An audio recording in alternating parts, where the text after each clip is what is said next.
저도 조금 쉬웠는데요. 계속하겠습니다. 이상하게 제가 일본 갈 때에 21살에 갔습니다. 중고등학교 때 이제 1년을 신사참배 때문에 수여했고, 졸업하고 또 1년을 보내고 이제 미국에 일본으로 갔기 때문에 21살에 갔는데, 꼭 20년 있다가 41살이 되는가요? 그때 이제 처음 미국에 갔습니다. 가니까 이제 우리 경제 문제를 얘기합니다마는, 내가 평양에서 학교 다니다가 일본 도쿄에 가니까 이렇게 넓은 세상이 있었구나 그렇게 느꼈는데, 그 다음에 이제 미국에 가보니까요, 또 한 번 이렇게 넓은 세상에 있었구나 그런 생각이 들었고요.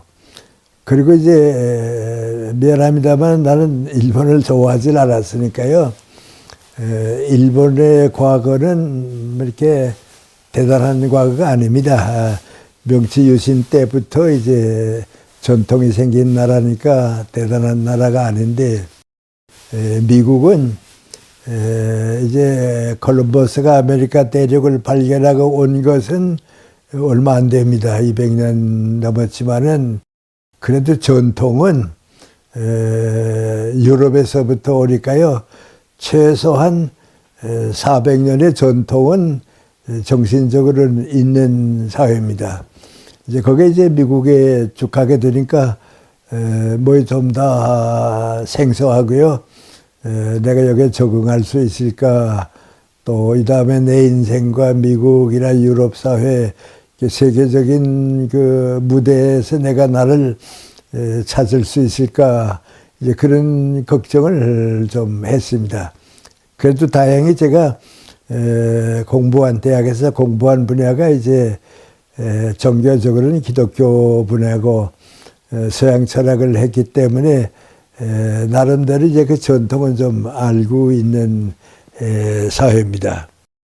미국에 가서 이제 시카고 대학에서 한 학기 동안 쭉 보내고, 그 다음에 이제 하버드 대학에 가서 또 한 학기를 보내게 되는데, 그 중간에 이제 한 달쯤 비는 기간이 생겼습니다. 그때는 이제 제일 큰 도시가 뉴욕이고, 그러니까 이제 뉴욕에 가서 한 달쯤 머물게 됐습니다. 그때 뉴욕에 콜롬비아 대학 경제학과에 내 제자가, 고등학교 때 제자가 거기 와서 이제 대학원 공부를 하고 있었습니다. 후에 이제 한국에 와서 교수가 되고 그랬는데, 그 제자하고 만나서 이제 나보다 먼저 미국 왔으니까요, 이제 이런 얘기 저런 얘기 내가 미국에서 느낀 점도 얘기하고 그랬는데, 한번 내가 질문을 했습니다. 그 질문은 쉽게 말하면, 여기 이제 아메리카라고 하는 수박이 있는데, 이 수박을 이렇게 보면, 겉으로 이렇게 보게 되면, 정치는 민주주의라고, 자유민주주의라고. 근데 그건 내가 이해할 수 있다고 받아들일 수 있고, 그런데 경제는 자본주의인데, 그 자본주의는 뭔가 이해가 좀 어렵다고, 세계적으로 사회주의 운동이 많이 나고 공산주의까지 나타났던 이제 세력을 가지는 때고, 유럽의 영국이나 이런 나라들은 이제 공산주의와 다른 이제 계통의 사회주의 사상이 많이 있고, 그런데 미국의 자본주의는 좀 내가 이해가 안 간다고 그랬습니다.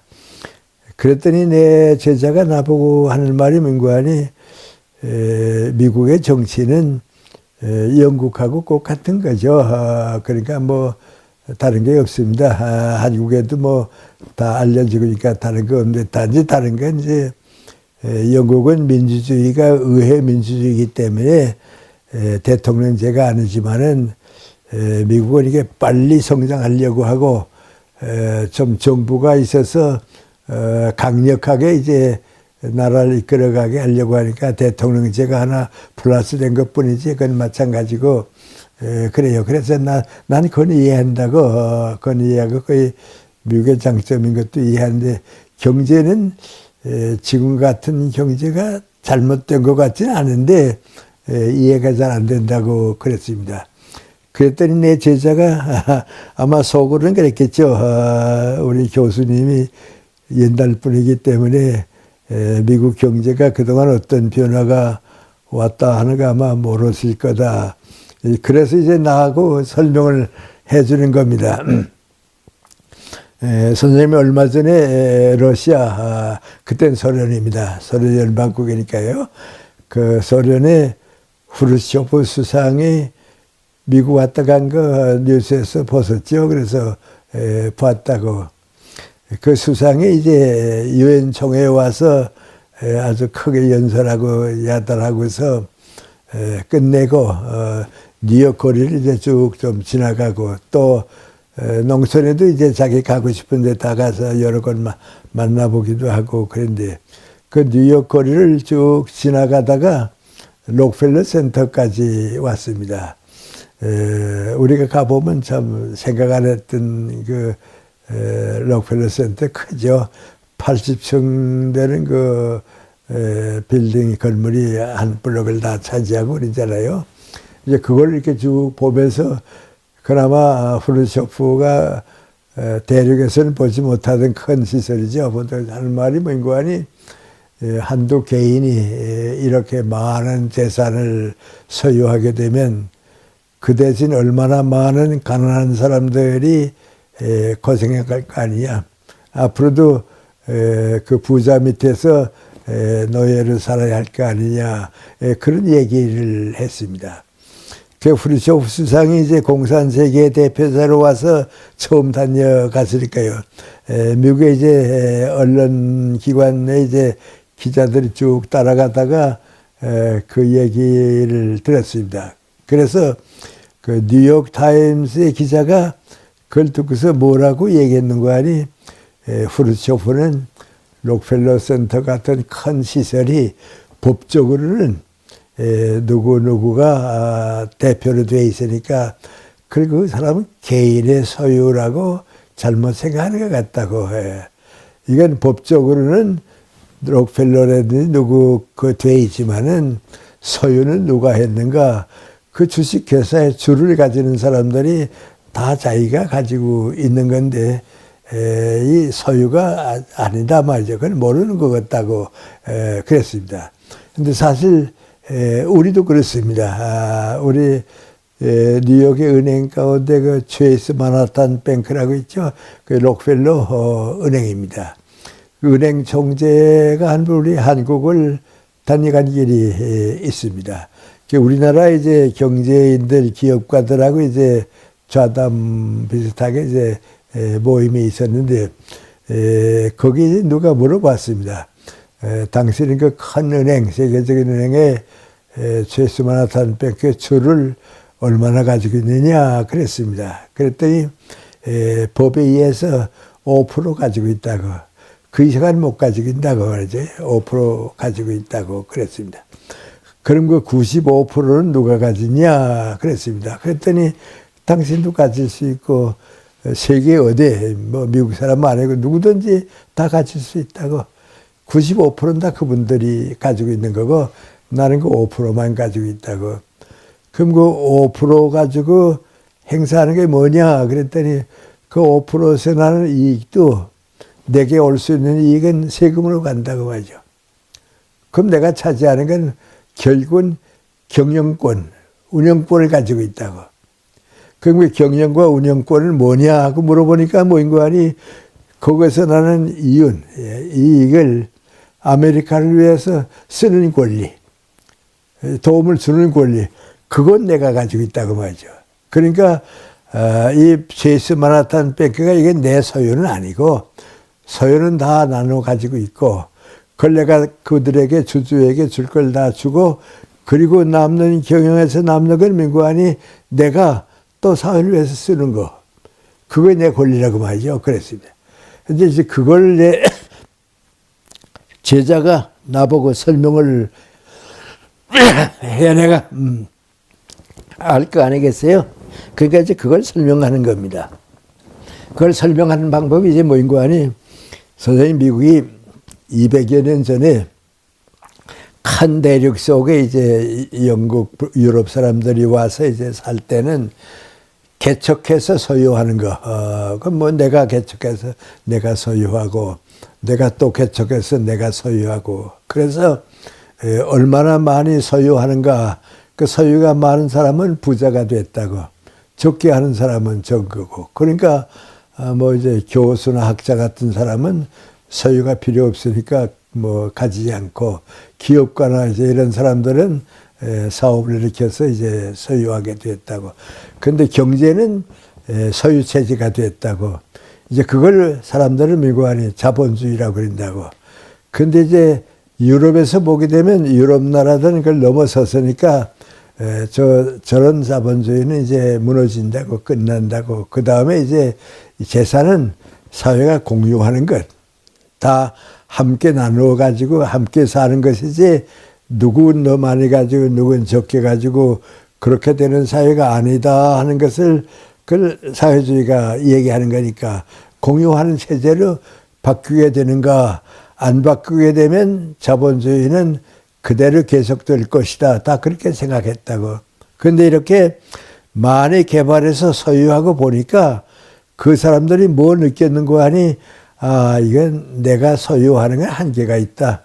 암만 큰 집을 지어도 큰 집 짓듯이 내가 집의 노예가 되고 마는 거고, 재산을 만 내가 소유했다고 하더라도 그거 소유하는 게 아니니까 재산은 다 공유하는 거다. 경제는 열심히 일해서 그 소유하는 게 아니고 공유하는 거다. 공유체제로 가야 한다.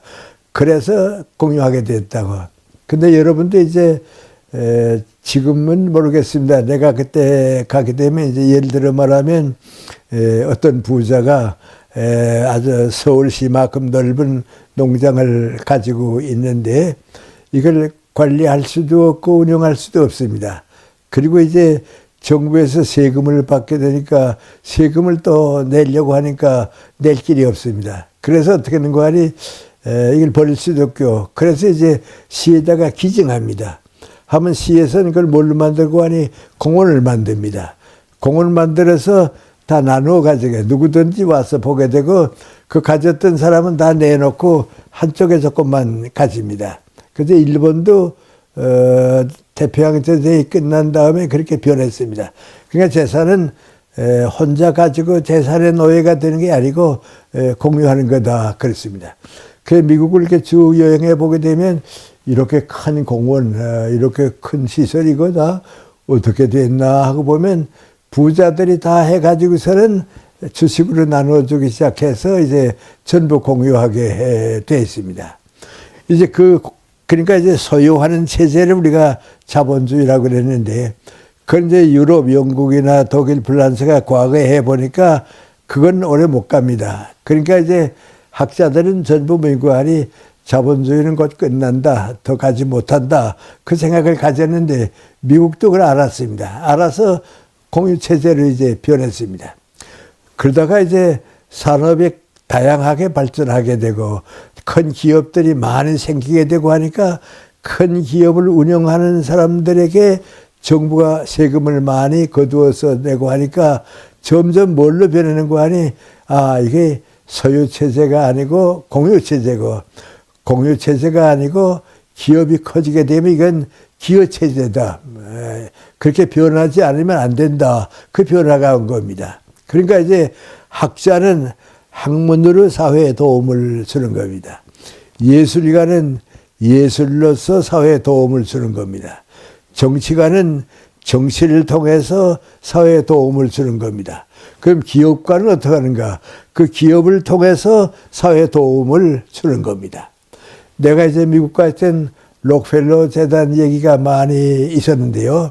그 록펠러 재단 아까 스위스 만하탄 은행 얘기도 하지 않았어요. 이게 많이 이제 그 얘기를 하니까 쭉 가보게 되면 내가 미국 가서 한 학기 있었던 대학이 미국 시카고 대학입니다. 근데 시카고 대학의 시설이나 모든 걸 보게 되면 글쎄요, 미국 안에서는 모르겠습니다만은 세계 어디 가도 그렇게 좋은 시설과 연구진과 그 업적을 남긴 대학이 없습니다. 독일에도 없고 없습니다. 근데 그걸 누가 해줬는가? 록펠러가 해줬습니다. 록펠러가 그 할 때 그 처음 총장이 아마 28살인가 그랬습니다. 록펠러 문화재단에서 일하던 사람인데요. 내가 뉴욕 사람이지만은 중부를 위해서 시카고 대학을 건설하겠다고. 그래 그 막대한 그 시설 대학을 만들기 위해서 그 28살 난 허치슨이라고 하는 총장에게 50년을 뵙겠습니다. 그러니까 50년 동안 당신이 총장이 돼가지고서 세계적인 대학 좀 만들어 달라고 말이죠. 그 내가 미국 갈 때 그 시카고 대학에 가고 싶었던 건 미국안이 그 당시에는 미국의 대표적인 대학이 둘입니다. 하나는 전통적으로 대표적인 대학이 하버드 대학이고요. 새로운 아메리카의 대학을 이끌어가는 것이 시카고 대학이고요. 그 시카고 대학에 가보고 이제 하버드 대학에 가보고 그랬습니다. 그걸 록펠러 재단에서 한 겁니다. 또 한때 우리 세계적으로 노벨상을 받는 사람들, 이 사람들이 쭉 그래도 미국 사람이 제일 많았습니다. 많은데 그 미국 사람들 가운데 그 노벨상을 받은 사람들이 어디에 제일 많은가 하고 보면 한때는 대학보다도요 그 록펠러 재단에서 더 많이 나왔습니다. 그러니까 그 재단이 그만큼 미국을 위해서 막대한 도움을 줬습니다. 지금 유엔 빌딩이 있죠. 그 유엔 빌딩인데 그 유엔을 미국이 이제 받아주는 게 좋겠다 해서 우리 미국이 시설과 대지를 주겠다 했는데요. 록펠러가 그 땅을 줬습니다. 그리고 그 땅에다가 이제 유엔 시설이 올라가게 됐습니다. 또 이제 난 기독교 관심이 있기 때문에 그 뉴욕에 가게 되면요. 유명한 그 프로테스탄트라고 할까요? 개신교 센터가 있습니다. 그 교회가 있는데요. 그 교회 가서 이제 예배를 드리러 가게 되면 이제 설명해 주는 게 민구안이 여기에 목사가 보수적인 그 교단에서 반대를 하기 때문에 떠나게 됐다고.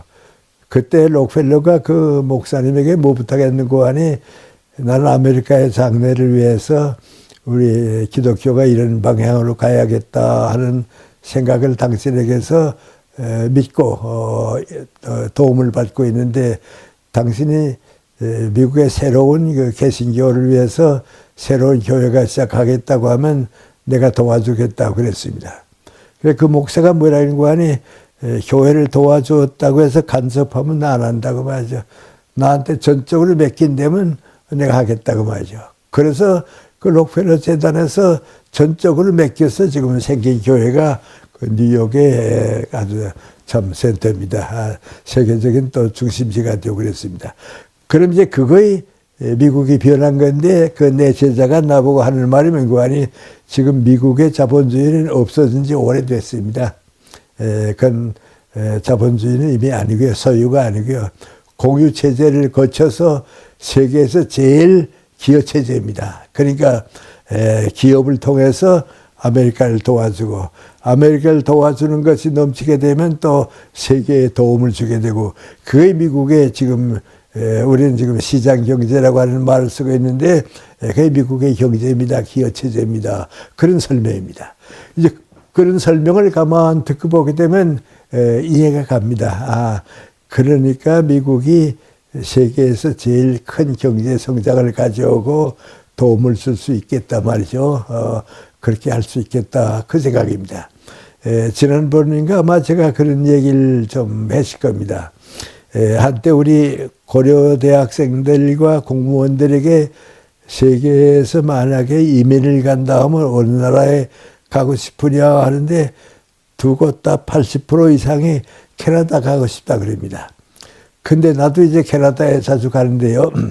얼마 전에 캐나다에 갔을 때는 그 토론토 한국 사람 많이 사는 도시, 미국의 제일 도시죠. 아주 좋은 아파트가 있는데요.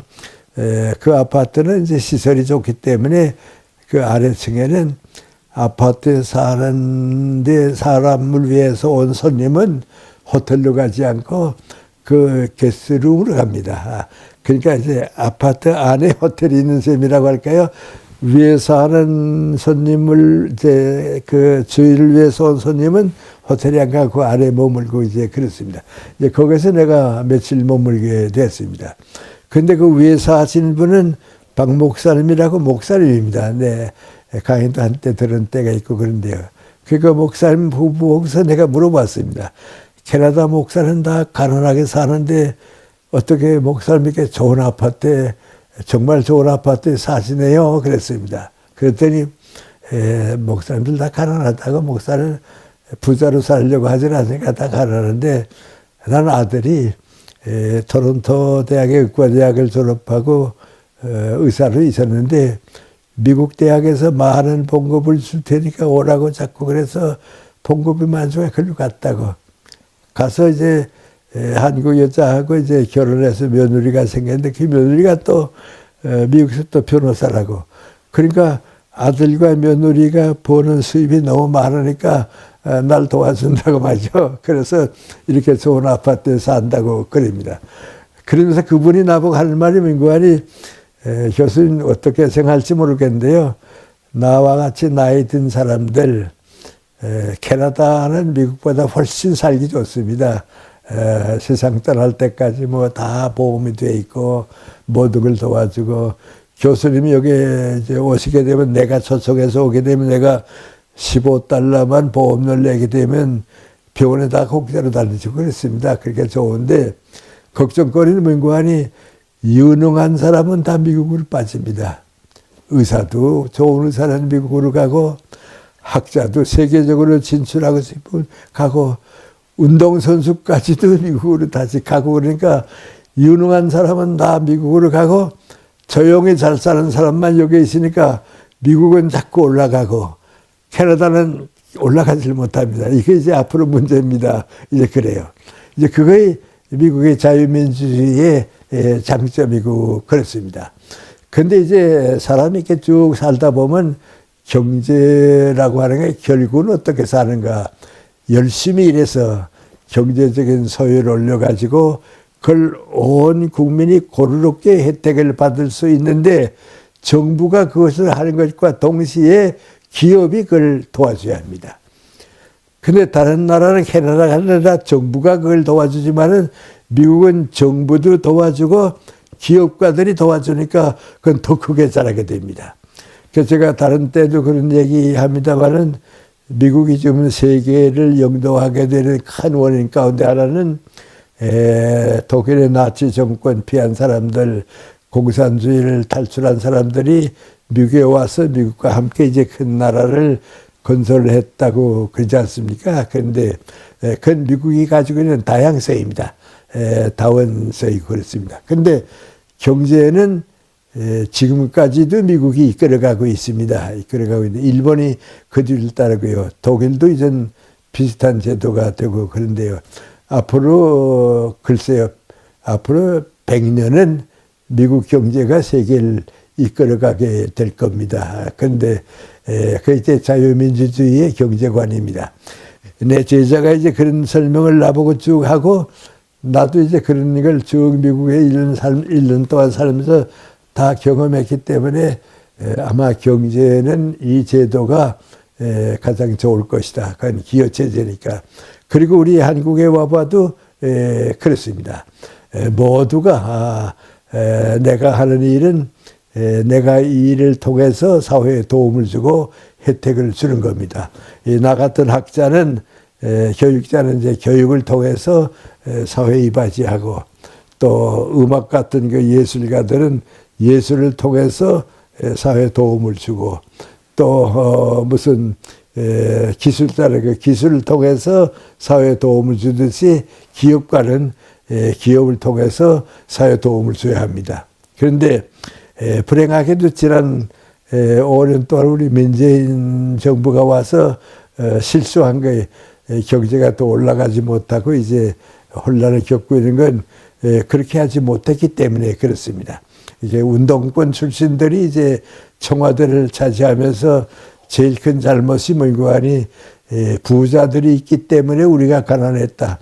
그러니까 그 부자들의 재산을 나누어 주게 되면 우리 다 잘 살게 된다 하는데 당분간은 잘 삽니다. 그러나 세월이 지나게 되면 뭔가 하니 더 올라가지를 못합니다. 가난하니까 닭 잡아 먹자 하고 닭 잡아 먹으면 계란을 못 먹게 됩니다. 그러면 닭이 없어지면 먹을 것이 없어지는 거나 마찬가지가 됩니다. 그런데 미안합니다만 지금 그 정책을 썼다가 실패한 나라가 소련입니다. 그리고 지금 푸틴 대통령이 경제적으로 올라가지 못한 이유가 바로 그것 때문입니다. 지금 시진핑 중국 새로운 지도자가 모택동에게로 돌아가면서 다시 그 정책을 쓰려고 하니까 기업은 전부 이제 나라가 차지하고 그렇습니다. 이건 경험해 본 것은 제 입장이니까 제가 말씀드리면 어떨지 모르겠습니다만은 다 아시지, 여러분도 아시지만 내가 해방되고 한 달 채 되기 전에 북한에서 김일성인데요. 그 김일성이 되기 전에 김성주가 본래 이름입니다. 초등학교 때는 이제 나보다 8년 나이 많으니까 선배고 이제 그랬는데 그 김성주가 고향에 와서 제일 처음 이제 북한에 와서 고향에 왔습니다. 고향에 와서 동네 어른들을 모시고 우리 환영잔치 비슷한 걸 가정에 모여서 김일성 할아버지 집에 모여서 이제 하게 됐는데 그때 누가 이제 김일성 보고서 오래 애국에 있다가 들어왔는데 앞으로 이제 우리나라가 어떤 나라가 됐으면 좋겠냐 그렇게 이제 물었습니다. 그랬더니 그 김성주죠. 김성주가 뭐라는 거 아니 앞으로 우리나라가 이제 해야 할 일인데 첫째가 친일파 숙청이라고 일본을 반대하는 친일파 숙청이고 두 번째가 뭔가 아니 전 국토를 개인의 소유에서 빼앗아서 나라가 소유, 국토를 나라가 가지는 거라고. 세 번째는 모든 공장과 회사는 개인에게 경영하지 않고 국가가 해야 한다고. 그리고 지주를 비롯한 부자의 재산은 다 나눠 가지고서 국가가 소유하고 국민들에게 나눠줘야 한다고. 그 6가지를 얘기하는데 초등학교 학생이 숙제를 외우는 것 같이 얘기하대요. 그 내가 그걸 보고서 아, 저 사람이 만주를 가 있는 동안에 공산당원이 됐구나. 공산당은 다 똑같은 경제 정책을 하게 돼 있습니다. 그러니까 여러분 내가 이런 얘기 하게 되면 아 그렇게 됐구나 이상하다 아, 사실인가 하는데요. 북한에는 뭐 없는 거 아니 개인 회사가 없습니다. 모든 기업은 나라가 개인 회사가 없습니다. 그래서 지금 거기서 장마당이라고 그러잖아요. 장마당이라고 하는 게 뭔고 하니 그런 허락을 안 하다가 경제가 자꾸 비폐되니까 뭔고 하니 장마당을 해서 너희끼리 조그마한 걸 해라 그랬습니다. 북한에서 이제 우리나라에 왔던 사람들이 강남에 있는 그 큰 갈비집이 있습니다. 소망교회 옆에 있고 그렇죠. 거기에 이제 초대를 받아 갔습니다. 그 북한에서 온 사람들이 거기 가서 이제 점심을 먹으면서 제일 많이 물어보는 게 민구안이 이거 나라가 하는 겁니까? 개인이 하는 겁니까? 하고 물어봤습니다. 북한에는 그런 식당도 전부 나라가 하고 있습니다. 그러니까 경제가 이제 올라가지를 못하고 있죠. 그 국민들이 해가지고서 나라에 도움을 주고 그것이 가난한 사람들에게 가면 되는데 그걸 못하기 때문에 그렇습니다. 그래서 오늘 제가 여러분에게 말씀드린 것은 민구안이 인생도 세 단계고 정시도 이 다음에 맞아 얘기하겠습니다만은 세 단계로 성장을 하는데 권력국가가 법치국가가 됐다가 질서국가가 되는 겁니다. 경제도 소유하는 체제로 되어 있다가 공유하는 체제를 거쳐서 도와주는 체제, 기여하는 체제로 변해야 합니다. 좀 미안한 말씀입니다만 내가 살아봐도 그렇습니다.